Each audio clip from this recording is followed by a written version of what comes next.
Unsee the Future.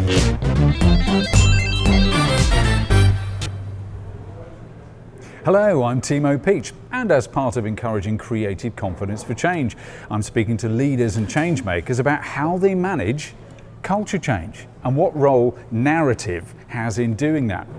Now, as you know, I've spoken to one or two people in different practical industries, but today we come full circle to talk to someone as much a storyteller as anyone you will meet. So I'm fascinated to talk to them. Coming up in the show, well, we'll be asking them about maybe how these creative practices of theirs, as you will discover, might have practical applications in business and in the era of crisis we find ourselves in. But to begin with, I want to introduce you to my guest. He is the course leader. I just looked at my notes in a really amateurish way, but we can definitely just edit that out later, as you know. He's the course leader in the MA in Creative Writing next door at Arts University Bournemouth, AUB. It's my great privilege to welcome to the show Kevan Manwaring. Hello. Welcome. Great to be here. Thank you for having me. Now, I'm looking forward to talking to you because you literally are a storyteller. I have that in my job description because there are many different ways of applying that word, but you've done it in lots of ways. You're a writer, you're a poet, you're a non-fiction author, but you're also a bard, aren't you? So let's start there. How have you embodied storytelling physically? Well, I think I've always been a storyteller of one kind or another. I think initially it was through drawing and comic strips. And then I dabbled in filmmaking at college as well. Cool. My first degree was a fine art degree. And right, okay. I did that because of the film and media department, what they call 4D back then. Yeah. And I did a lot of sort of short films at college. I've always loved films, always been a bit of a film buff. But eventually I got into words and you know, the craft of words, and I started to perform as a poet, which took a lot of effort to do well, you know, to rehearse and learn your words. Were you nervous to begin with then, getting terrified, up? You know, and I was the guy with the piece of paper shaking in his hand, not making eye contact, until I learned to learn my poems by heart, and then suddenly I was connecting with the audiences far more. And then when I learned storytelling, that's a whole different art form, because then you're improvising or semi-improvising, and you're really thinking on your feet, and it seems even more terrifying, but you know, I find I can be comfortable in that place because you're inside the story in a way. Yeah. You're not protected by the script like an actor is to a certain extent, but you're inside the story. Well, protected by the script. That's an interesting phrase. And in being inside, I have a friend who's an actor, and they do physical storytelling out in the space. And so actually, when I use that word, I am most thinking of them. Yes. But it applies to so many different things. And I would just say that Kevan has done this. You're no stranger to this environment because he's done daytime telly as a storyteller. You have, haven't you? Well, yes. I mean, it was a bit of a baptism by fire, but when I moved down to Bath, I won the local competition there for the best poet or storyteller in the area, the Bard of Bard competition. This was in 1998. And then I became a professional storyteller, and then I was invited onto national TV, BBC One, on the breakfast TV show to perform a story live on air about 7 o'clock in the morning from the Roman Baths. Wow. Baptism of fire. Yeah, and it's a bit surreal because I'm used to telling stories to an audience, but then suddenly you're telling a story to a camera. It feels very different. Yeah. You have to imagine the audience out there somewhere. And I don't. By the way, I don't have to imagine you. I can see you. I mean, not in a weird way. That I'm now regretting this aside. I thought it'd be cute, and I'm slightly regretting that aside. But anyway, I feel you with us is what I'm saying. But it's a different thing doing that, though, isn't it? Actually talking to a camera than feeling the buzz of people, the theatre of people being in a room with you. Yes, but I quickly realised that bardic skills, they're very ancient. You know, they go back to the dawn of language, pretty much. You know, we are storytelling creatures. It's how we make sense of the world. You know, we narrativize, we mythologize. But those skills, however ancient, are as relevant today as ever. You know, we all need to be able to use them at some point, whether it's in a professional presentation, an interview, a lecture, you know, a public talk, a reading.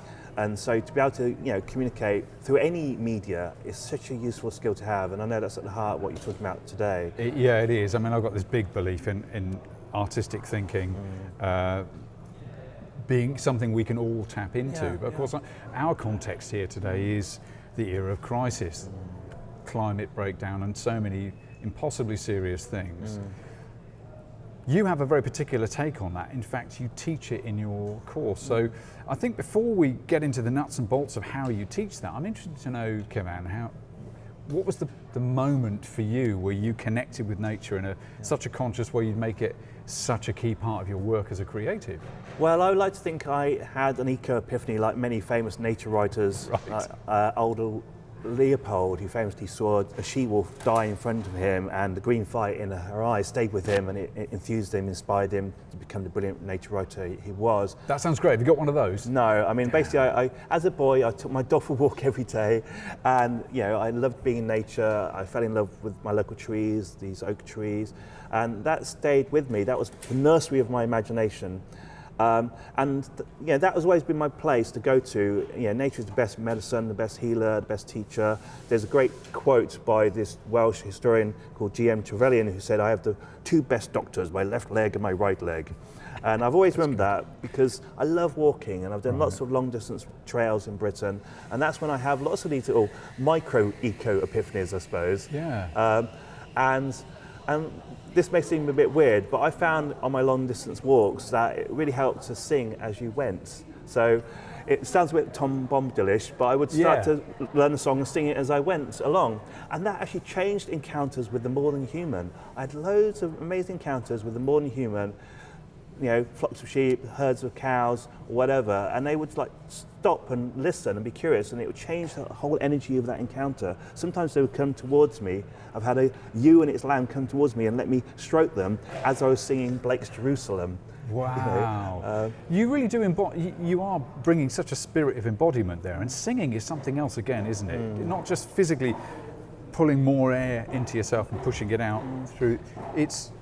It's what it does out there. It's not more yak from humans. It does something to animal life more than human life, as you say. And this brilliant writer David Abram talks about this in a book called Becoming Animal, where he had encounters like that, but on a very different scale, like with kind of blue whales and stuff like that in Alaska. But he's realised by singing, even just making noise, by vocalising, it changed the energy of the encounter, it changed your body language, your posture.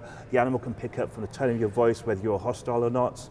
And he talks about it very eloquently in this book. And there's a whole new area of study now called biosemiotics, which is looking at this, the way that organisms communicate between each other. And we do it in a very clumsy way compared to some species. I love language and its possibilities, but there's so many different ways to communicate.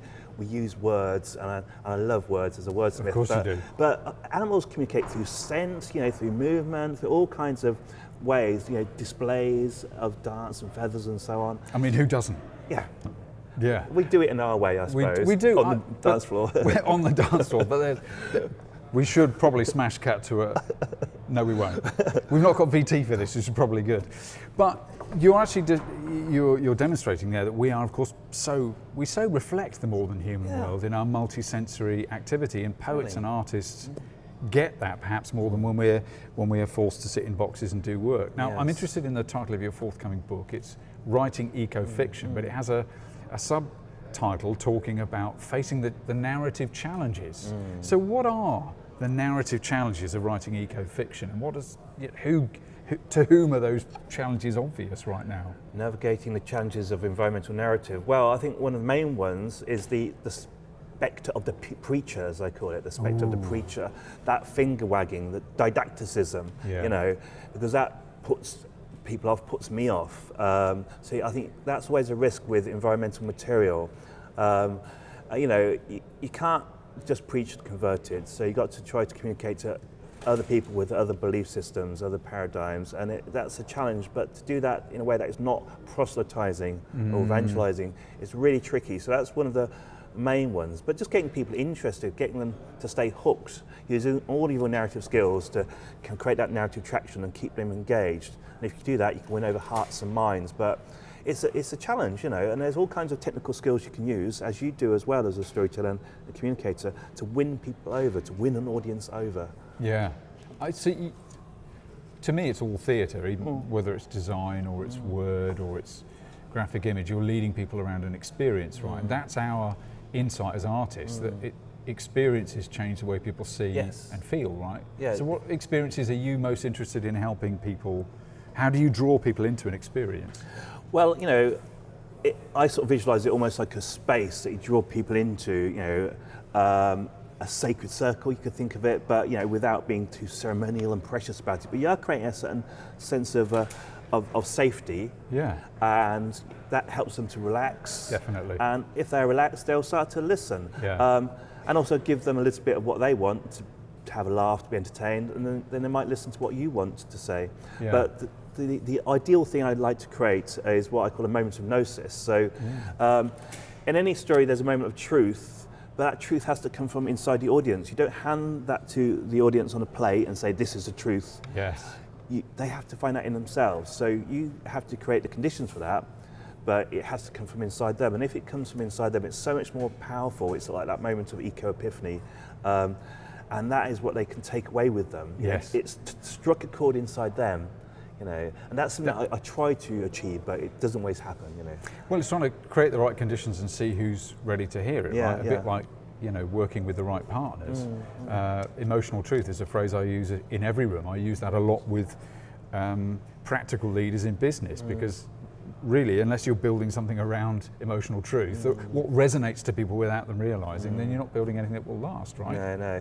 Authenticity, that's a bit of a buzzword as well, but it's about digging deep into yourself, find that true authentic voice, which is hard and hard, of course. In the age of AI, what is that authentic voice? What's true? But I think more than ever, we have to bring in our full humanness into 100%. The room, as it were, into our arts. Yeah, definitely. In all of our quirks and foibles and peccadillos, and use that idiosyncrasy, use our embodied history in our storytelling, in our narratives. Be fully yourself. Be fully yourself. That's what we're trying to emerge. I often say that Poetry Club is one of the few places in modern life where we can bring vulnerability in front of others and sort of sort out our inner life a bit. Yeah. How do your students find day one on your course on the MA? You're trying to teach them creative writing generally, but you're bringing such a sense of pertinence to the times they're in the work they're doing. It's not just to express yourself, it's to try and make a difference, but that immediately sounds a bit didactic. How do they arrive understanding why they're there enough? Or do they come preloaded with expectation? How do they arrive? I think they all have their own narrative, their own backstory. Many of them have rich life stories, life experiences, professional skills that they draw upon. And so you can't be too prescriptive. Start from where they're at. I encourage them to do a bit of self-audit, to reflect upon what skills and experiences they already have to draw upon. And I don't want to tell any of them what to write. We guide them through this journey that helps them to find their own authentic voice, their own authentic vision. Certainly we'll like to introduce them to lots of stuff around ecology and environment and so on, but we have lots of different lecturers, module leaders and guest speakers as well to offer a sort of polyphonic experience for them. So they're not just getting my voice, and ultimately it's about their voice. So I summarize it as voice, vision and vocation, and that's what I want to tease out of them. So it's what they bring to the room, basically. That's where we start from. But this sounds like something you could do with anyone, not just somebody who feels on a trajectory to be creative. Is this part of how you see eco-fiction and creative writing impacting all the practicalities of the climate crisis? How do you see what we're talking about applying to business or applying to practical leadership right now when things are on fire? Gosh, well, it is about finding myths to live by, changing the narrative that we have, certainly. But ultimately, I think, in terms of what I do and what you do, is about empowering people and activating that vision, that voice, that vocation inside of them, that thing inside of them, helping that to come out, just being midwives in a way. Right. We're called a midwife, and I think any business person, captain of industry could benefit from that.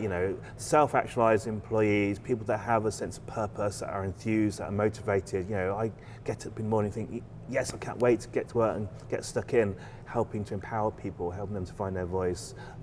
So I think that's got to benefit anybody professionally as well. Yeah, the embodiment thing again, the sort of physical confidence in expressing what you want. The thing I often say is trying to give people permission to ask for what they want. You know, we can't build the futures that we can't see, right? That's a big part of eco-fiction, surely. Absolutely. I mean, that's why eco-fiction is particularly effective at this. It's also sometimes called cli-fi, climate fiction. Yes. Variants have been around for a long time. You could go back to Thomas Hardy here in Dorset, but even before that, to the dawn of literature, we've been writing about the environment for a long time. It's what we live in. Yeah. But anything since like 1992 especially has been written, you know, with the awareness of climate change, of all the stuff that's happening in the environment. It doesn't always explicitly kind of like, you know, bring it into the narrative, but it's there influencing everything. It's what the critic Mark Board calls the Anthropocene unconscious. Yes. So it's there permeating everything. It is. You know, from the lowest to the highest in terms of popular culture. The zeitgeist, the time ghost of our age. But like the great thing about ecofiction is that it allows for a kind of like a cross-section of viewpoints, which is so important. So you're not just like offering one viewpoint, something that is monolithic or cyclopean, but you're offering this cross-section of perspectives, and then that leaves room for the reader, the viewer, the listener to make up their own mind about this stuff. Which is good storytelling, good art, it's more testimony. And also it's modelling different paradigms, different modalities, different ways of being in the world. Sometimes it's modelling more than human, the non-anthropocentric, you know, and that's the beauty of fiction. I mean, David Lodge says it's the best way to articulate consciousness that we have in consciousness and a novel. There's nothing else quite like it. I mean, before virtual reality, augmented reality, you know, the novel is the earliest form of virtual reality, you know, and it's been around for a long time, and I hope it stays with us for a long time in various shapes and forms. I think like all technology finds its level, and especially in a tech age, it's the new thing, but then humans have particular rhythms they like turning to, whether it's vinyl or books or different formats we're all so familiar with. But you and I both enjoy mythology and science fiction. You have a take on fantasy as well, but I think as a last major question, I'd like to ask you, Kevan, of all the different what-ifs that science fiction puts out there, I'm a huge fan of, what's your preferred vision of the future? Well, in a nutshell, a better version of now, a world that is more you know, tolerant, equitable, sustainable, world where we are living within what Kate Raworth, the economist, calls the donut, of the world's resources. Yes. I think we have all the technology, all the skills, all the knowledge that we need right now to make this world a reality. And like, you know, the world is still beautiful. You know, I'm continually reminded of that, not just in Dorset, but, you know, all over the place. And I love traveling, and, you know, I see, you know, beauty around a lot, but there's obviously lots of hardship as well. And I'd like there to be a fairer world. You know, growing up before the millennium, I always thought, you know, by now we'll be, you know, flying around in jetpacks or hover cars. We were sold. We were definitely sold that as a promise. I know, I feel cheated. But, you know, I think it has been said that there are many different futures. There are. You know, many different levels of technology existing all at the same time. And I think that will keep happening into the future. It won't suddenly be all cyberspace, you know, or you know, Flash Gordon or whatever it is. That's a bit too vintage perhaps, but like, you know, the future's going to be messy, it's going to have lots of different like textures to it. But, you know, I obviously would like one that is greener, one that celebrates what we already have, but, you know, preserves it and helps it to flourish. And most of all, allows each different paradigm to flourish. I love this sort of phrase, for a world in which there's room for many worlds, and I think that's so important. You know, that's part of the secret of, you know, this is to allow there to be lots of different voices. And the implication there in that beautiful thing you've just painted with words is that we need to be equipping ourselves, whatever our age, but especially students, with the ability to jump between those worlds and hold different worlds and different textures, work with those different worlds and different textures. So those cultural skills are kind of vital for making sense of this. Yes, there's a great writer called Josie Barnard who wrote about this called the multimodal writer. Multimodality is a key transferable skill for all students and all people, I think, of the world. Well, that's a brilliant point to end on. Kevan Manwaring, thanks so much. Where can we find you on? LinkedIn. I have a blog on WordPress, Bardic Academic. It's just Google me, you'll find me. Wonderful. Kevan Manwaring. I've been Timo Peach, and you can find me, of course, on unseethefuture.com. Thanks, and we'll see you next time. Thanks.